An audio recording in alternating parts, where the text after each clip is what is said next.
कामनी निर्विकार भाव से बैठी शून्य में ताक रही थी। सामने ही रखी हुई चाय कब की ठंडी हो चुकी थी।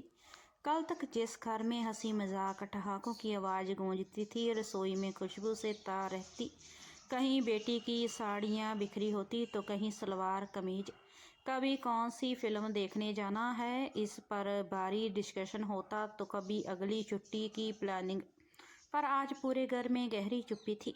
कामनी के कानों में अचानक बेटी और नातिन की आवाज़ गूंजने लगती, पर नज़रें उठाकर देखती तो साएं साएं करता उदास घर खाने को दौड़ रहा था। गहरा सन्नाटा पसरा हुआ था चारों ओर, ठीक कामनी के अंतर्मन की तरह। कामनी ने गहरी सांस ली और उठ खड़ी हुई। बालकनी में टहलते हुए कामनी ने नीचे देखा। बगीचे में खिलते हुए बच्चों को देखकर फिर स्वीटी की याद आ गई। एक हुक सी उठी भीतर से जो उसकी आंखें भिगो गई। बिल्कुल नीरू पर गई है स्वीटी। हाँ, नीरू भी तो इतनी ही थी जब उसकी गोद में आई थी। वक्त पंख लगाए कैसे उड़ जाता है पता ही नहीं चलता। कामनी बालकनी में रखी आराम कुर्सी पर आंखें मूंद कर बैठ गई। क्या दीदी, आपने चाय भी नहीं ली? तबीयत तो ठीक है ना आपकी? रीमा ने कंधे पर हाथ रखते हुए अपनत्त से पूछा। हाँ हाँ, बिल्कुल ठीक है, कामनी अचकचता कर बोली। दूसरी चाय बना दूं दीदी? कामनी गहरी सोच में डूबी हुई थी। उसने कोई जवाब नहीं दिया। क्या बात है दीदी, लगता है आपको नीरू की याद आ रही है। रीमा वर्षों से कामनी के पास काम करती थी, बड़ी शांति जानती थी कि उसके मन में क्या चल रहा है। अरे नहीं री, कामनी ने ज़बरदस्ती मुस्कराने के प्रयास किया। बेटी तो होती ही परायधन है। मैं तो खुश हूँ, ऐसा योग्य दामाद और नातिन का सुख लिखा है मेरे भाग्य में। मैं तो अगर दिया लेकर ढूंढती तब भी ऐसा दामाद ना ढूंढ पाती। यह तो नीरू की किस्मत है कि उसे ऐसा होनहार, व्यवहार कुशल, नेक दिल जीवन साथी मिला। चल थोड़ी सी कॉफ़ी बना दे। रीमा को कॉफ़ी का कहकर कामनी अपने बेडरूम में आ गई। तकिया लेकर लेटी तो आंखों के सामने अतीत चलचित्र की भांति संजीव हो उठा। ये बात जब की है जब मैं बीए फाइनल में थी कि एक दिन पापा ने आकर कहा, कल विकास के मम्मी पापा आ रहे हैं तुम्हें देखने, कामनी तुम घर पर ही रहना।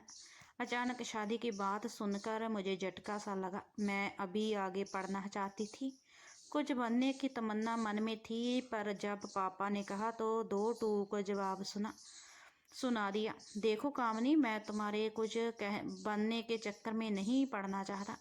फिर तुम्हारे पीछे छोटी भी तो है। अपनी नौकरी रहते मैं तुम दोनों के हाथ पीले कर देना चाहता हूँ। भगवान ने बेटा तो दिया नहीं, समय रहते मैं अपनी जिम्मेदारियों से मुक्त होना चाहता हूँ। विकास अच्छे खाते पीते घर का लड़का है, वो तो तुम सुंदर हो इसीलिए बात बनी है, वरना उसके घर लड़की वालों की लाइन लगी है। पापा मुझे समझा रहे थे, मेरी आंखों के आगे अंधेरा छा गया। मेरे सपने चूर चूर हो गए थे। बहुत रोई थी उस दिन मैं। मुझे याद आए बचपन के वह दिन जब पापा मुझे राजकुमारी कहकर बुलाया करते थे। हम दो बहनें ही थी, पर पापा ने कभी हमें बेटों से कमतर नहीं माना था। पर आज पापा अक्सर कहते थे, देखना मेरी होनहार बेटियां मेरा नाम दुनिया में रोशन करेंगी। मैं इन्हें आईएएस ऑफिसर बनाऊंगा। लाल बत्ती की गाड़ी में बैठकर जब ये जाएंगी तो दुनिया देखती रह जाएगी। पर मम्मी के जाने के बाद पापा बिल्कुल बदल गए। हमेशा हंसते रहने वाले पापा का स्वभाव चिड़चिड़ा हो गया। उन्हें अपनी जिम्मेदारियों से निर्वृत्त होने की भी बहुत जल्दी थी।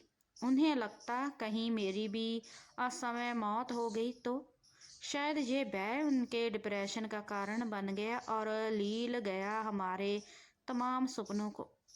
मैंने और छोटी बहन दामिनी ने बहुत कोशिश की, पर पापा को डिप्रेशन से बाहर नहीं निकाल पाए। अब तो घर में वही होता है जो पापा कहते हैं। जिस दिन विकास अपने मम्मी पापा के साथ मुझे देखने आए, उसी दिन मेरी और विकास की सगाई तय हो गई और परीक्षाएं खत्म होते ही विवाह। सब कुछ इतना आनन फानन में हुआ कि सोचने समझने का मौका ही नहीं मिला। वैसे विकास मुझे भी पसंद आए। लंबा कद, गौर वर्ण और उसका शायराना अंदाज। अब मेरे सपनों में था विकास, और सिर्फ विकास। मेरी पापा से सारी शिकायतें भी रफा दफा हो गई थी। मुझे विकास से इश्क हो गया था। सच लड़कियां भी बड़ी अजीब होती हैं। उनकी ज़िंदगी में इश्क का मौसम आते ही वह सब कुछ ड्रॉप कर देती हैं। सारे सपने, ख्वाहिशें, तमन्नाएं कर देती हैं प्रेम के हवाले। आई एम इन लव, इस एक वाक्य के सहारे वो सब कुछ छोड़कर उस शख्स के साथ उड़ जाती हैं सपनों के रंगीन आसमान में, जिसे कल तक वो जानती तक नहीं थी। एक शख्स के मिलते ही नए सपने पनाह परवान चढ़ने लगते हैं। इंद्रधनुषी ख्वाहिशें नए सिरे से जिंदगी के फलसफा तय करने लगती हैं। पूरी दुनिया को उसी नज़र से देखने लगती हैं जिन आंखों में उसे खुद के लिए प्यार दिखाई देता है। शादी के बाद ठीक ऐसा ही हाल मेरा भी था। विकास को देखकर दिन शुरू होता तो विकास की बाहों में रात। मैं वही पहनती जो विकास को पसंद था, वही करती जो विकास को पसंद आए। मेरी सोच विचार सब पर विकास का कब्जा था। विकास के प्यार का जादू मेरे सर चढ़कर बोल रहा था। मेरी जिंदगी विकास से शुरू होकर उसी से खत्म हो जाती थी। उसके आगे पीछे लट्टू की तरह नाच रही थी। शादी के महीने भर बाद हम हनीमून मनाने गोवा चले गए। गुलाबी सुबह, सुहानी शाम, समुंदर की लहरें, खुशनुमा माहौल, पींगे बरता इश्क। गाली रेत पर निशान छोड़ते कदम, बाहों में बाहें और आंखों में आंखें डाले एक दूसरे का साथ। लेकिन इन सबके बीच कुछ ऐसा था जो मुझे हवाले के बीच किरकिरी का एहसास करवा रहा था। हनीमून के दौरान मैं समझ गई थी कि विकास को काफ़ी गुस्सा आता है। एक तरफ उसकी जिंदादिली मन मोह लेती तो दूसरी तरफ उसका गुस्सा मेरे सारे अरमानों पर पानी फेर देता।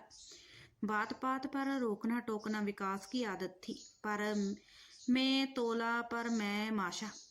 विकास का बर्ताव मेरे सामने बहुत से प्रश्न चिन्ह छोड़ रहे थे, पर किससे कहती, क्या कहती। 10 दिन गोवा में बिताकर हम इलाहाबाद लौट आए। धीरे धीरे मेरी समझ में आ गया था कि विकास जिद्दी, क्रोधी और गुस्सेल स्वभाव वाला मनमौजी इंसान था। उसके लिए वही सही था जो उसने कहा। किसी और की बात सुनना, मानना उसे गवारा नहीं था। मैं सब कुछ जान गई थी, पर मैंने सोचा मैं अपने प्यार से विकास की बुराइयों को अच्छाई में बदल दूंगी। बस इसी प्रयास में मैं उलझती चली गई। मेरा समझाना विकास को हमेशा उपदेश ही लगता। वो जलाकर चीख पड़ता। संयुक्त परिवार में मुझे सबके सामने बार बार अपमानित होना पड़ता। मेरी टीस मेरी आंखों से पानी बनकर बरसती, पर इससे कहाँ कुछ बदलने वाला था। दीदी कॉफी, रीमा ने लाइट जलाते हुए कहा। बाहर गहरा अंधेरा हो गया था, ठीक मेरे जीवन में छाए अंधेरे की तरह। पर रात को जाऊं चंद्रमा आलोकित करता है, नीरू भी रोशनी बनकर आई थी मेरी जिंदगी में। कॉफी पीते हुए यादों के पन्ने फिर फड़फड़ाने लगे थे मेरे सामने। शादी के 2 साल बाद विकास का तबादला दिल्ली हो गया। मैंने राहत की सांस ली। कम से कम सबके सामने जलील तो नहीं होना पड़ेगा। विकास की आदतें यहाँ भी ज्यों की त्यों बनी रही थी। हर बात, हर चीज में मीन मेख निकालना, चिल्लाना, अपनी टांग छोटी से छोटी और बड़ी से बड़ी बात पर ऊपर रखना उसके स्वभाव का हिस्सा था। मैं लाख कोशिश करती, पर विकास किसी परिवर्तन के लिए तैयार नहीं था। कभी कभी मेरा मन करता कि सब कुछ छोड़कर कहीं भाग जाऊं, कहीं दूर, बहुत दूर। पर कहाँ? ये ऐसा पक्ष प्रश्न था जिसका जवाब नहीं था मेरे पास। परंपरा की बेड़ियों में जकड़ा मेरा मन डोली में आने वाली सिर्फ अर्थी पर ही वापस जाती है कि आगे कुछ सोच ही नहीं पाता। दिन, महीने, साल यूं ही गुजरते जा रहे थे। धक्का मुक्की करते हुए सांसें चल रही थी। मेरा मोम दिल पत्थर होता जा रहा था। मुझे सब कुछ सहने की आदत सी हो गई थी, फिर चाहे वह शब्दों के तीर हो या कुछ बोलने की कब्ज में मिलने वाला तमाचा। शादी को 4 साल बीत गए थे, पर मेरी गोद सोनी ही रही। विकास को एक और बहाना मिल गया था मुझे अपमानित करने का। भगवान भी ना जाने किन कर्मों का फल दे रहा है। डॉक्टर ने तो सब कुछ नॉर्मल ही कहा था, पर हारे हुए जुआरी की तरह चुप रहना ही मेरी नियति बन गई थी।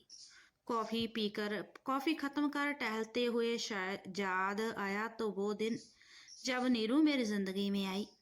उस दिन सुबह आंख खुली तो लगा नीचे काफी शोर हो रहा है। मैंने बालकनी से देखा, पर माजरा समझ नहीं आया तो फिर नीचे चली गई। पुलिस भी थी। पता चला किसी टैक्सी वाले की टैक्सी में कोई अपनी 1 साल की बेटी को छोड़ गया था। बच्ची उस भीड़ को देखकर लगातार रो रही थी। सब उस मासूम से तरह तरह के सवाल कर रहे थे, लेकिन वो उन सब अजनबियों को फटी फटी आंखों से देखती और फिर रोना शुरू कर देती। पुलिस अपनी पूछताछ कर रही थी। टैक्सी वाला अपनी अनभिक्षता की कहानी कह रहा था। लोगों के कयास जारी थे। कोई माता पिता के बोलने की बात कहता, कोई जानबूझकर छोड़ देने की, कोई बेपरवाही के अन्य किस्से सुना रहा था, तो कोई भगवान की लीला बता रहा था। पर किसी को बच्ची की परवाह थी ऐसा नहीं लग रहा था। मैंने आगे बढ़कर बच्ची को गोद में लिया तो फिर पास ही एक पान की दुकान से टॉफी और बिस्कुट खरीदिए। बच्ची थोड़ा सा स्नेह पाकर चुप हो गई। मेरी ममता मुझे मजबूर कर रही थी। मैं लगातार उसके सर पर हाथ फिराती रही। पुलिस ने अपनी कार्रवाई समाप्त की और मेरी गोद से बच्ची को लेने लगी। मैं जैसे ही बच्ची उन्हें सौंपने लगी, वो फिर से रोने लगी। अब मेरी ममता अपने चरम पर थी। मैं उसे रोते हुए नहीं देख पा रही थी। फूल सी नन्ही जान मेरी गोद से नीचे नहीं उतरना चाहती थी। उसने मेरी साड़ी का पल्लू कसकर पकड़ रखा था। मेरे भीतर की माँ ने बिना विकास की परवाह करे जब तक इसके माता पिता नहीं मिल जाते, क्या मैं इसे अपने पास रख सकती हूँ? पुलिस वालों की तो जैसे बला टली। क्यों नहीं, जब इसके माँ बाप मिल जाएंगे हम इसे ले जाएंगे। मेरा नाम पता नोट कर पुलिस ने अपनी राह पकड़ी और मैंने अपनी। मैं बच्ची के सर पर हाथ फिराते उससे बातें करते जब घर के दरवाजे पर पहुंची तो होश में आकर ठिक गई। विकास दरवाजे पर ही खड़ा था। विकास ने बच्ची अपने माता पिता से बिछड़ गई है, बुरी तरह रो रही थी। तो मैं किसी तरह थूक निगलते हुए मैंने कहा। विकास पांव पटकते हुए भीतर चला गया। आने वाले तूफान का अंदाजा हो चुका था मुझे, पर अब क्या, तीर तो तरकश से निकल चुका था। विकास पता नहीं क्या सलूक करती पुलिस इस मासूम के साथ, इसीलिए इसे अपने साथ ले आई। क्यों ठीक किया ना मैंने, कहते हुए मेरी जुबान लड़खड़ा रही थी। बदन सूखे पत्ते की भांति कांप रहा था। हाँ, बड़ा पुण्य का काम किया। ना जात का पता, ना धर्म का, पता नहीं किसका पाप है, बस ले आई गोद में उठाकर। घर पर ही पड़ा था, मैंने पूछने तक की जहमत नहीं उठाई तुमने। बहुत चर्बी चढ़ने लगी है आजकल। बुनबुनाते हुए विकास ऑफिस चला गया। 4 दिन तक लड़की के माँ बाप का कोई पता नहीं चला। विकास रोज मुझसे लड़ता, लड़की को पुलिस के हवाले करने की बात कहता, यह फिर अनाथालय छोड़ने की रट लगाता, पर मुझे अपनी ममता की पुकार के आगे कुछ सुनाई नहीं दे रहा था। विकास की हर बात पर मैंने चुप्पी का ब्रह्मास्त्र रख दिया। मेरी चुप्पी उसके गुस्से की ज्वाला में घी का काम कर रही थी। एक दिन मैंने हिम्मत करके विकास से पूछा, विकास क्यों ना हम इस बच्ची को हम गोद ले लें? प्लीज़ विकास, मना मत करना। विफर गया था विकास मेरी बात सुनकर। जाने कितनी जली कटी बातें सुनाई थी उसने मुझे, और फिर अपना फैसला सुनाते हुए बोला, देखो कामनी, किसी और के पाप को मैं अपने गले की घंटी हरगिज नहीं बना सकता। मैं 3 दिन के लिए कंपनी के काम से बाहर जा रहा हूँ। जब वापस आऊँ तो ये पाप का लोथड़ा मुझे यहाँ दिखाई नहीं देना चाहिए। वरना ऊपर से नीचे फेंक दूंगा। दहाड़ता दहाड़ता हुआ विकास चला गया। भीतर तक कांप गई थी मैं। अजीब कशमकश में थी। एक तरफ जिद्दी झगड़ालू पति था तो दूसरी ओर थी फूल सी मासूम बच्ची जो अब मुझे मेरे वजूद का हिस्सा लग रही थी। बहुत उलझन भरे थे वह 3 दिन। मैं उस मासूम बच्ची को किसी भी कीमत पर खोना नहीं चाहती थी। मेरी ममता का वेग इतना अधिक था कि मेरी छाती में दूध उतर आया था। ना जाने किस आवेश में मैं उसे दूध पिलाने लगी थी। भगवान ने मेरे लिए अनमोल तोहफा भेजा था। मेरी मनते, प्रार्थनाएं, व्रत, उपवास सब पूरे हो गए थे। फिर भला कैसे छोड़ दूं डूबती नैया की इस पतवार को। क्या पति नामक जीव इतना महत्वपूर्ण है जिंदगी में कि उसके बिना जिया नहीं जा सकता? क्या उसके लिए मैं अपनी ममता का गला घोंट दूं? क्या मंगलसूत्र और सिंदूर की बेड़ियों में जकड़ी नारी का पति से अलग कोई व्यक्तित्व नहीं? क्या गुस्सैल पति की गालियां खाने से अच्छा ममता के समंदर में गोते लगाना नहीं है? यह प्रश्न लगातार मेरा आत्म मंथन कर रहे थे। प्रश्नों के चक्रव्यूह में उलझते निकलते 2 दिन बीत गए थे। अजनबी मासूम बच्ची और अपने पति विकास में से मुझे किसी एक को चुनना था, वो भी विकास के लौटने से पहले। आखिर बहुत सोचने के बाद मैंने फैसला लिया कि मैं ना तो इसे पुलिस के हवाले करूंगी, ना ही इसे अनाथालय भेजूंगी। पत्नी बनकर बहुत जी ली, अब माँ बनकर जीने की इच्छा और दृढ़ निश्चय ने मुझे जोश से भर दिया था। मैंने अपना सम्मान बांधा, जेवर और पैसे भी रख लिए। मैं जानती थी जब तक कोई स्थायी इंतजाम और नौकरी नहीं मिलती, इन्हीं रुपयों से काम चलाना होगा। विकास के नाम मैंने एक छोटा सा खत छोड़ दिया। विकास, मैं जा रही हूँ। पत्नी बनकर जी ली। मुझे नहीं लगता तुम्हें मेरी कोई खास ज़रूरत होगी। आज इस मासूम को मेरी ज़रूरत है। तुम इसे अपना नहीं सकते और मैं इसे छोड़ नहीं सकती, इसीलिए जा रही हूँ।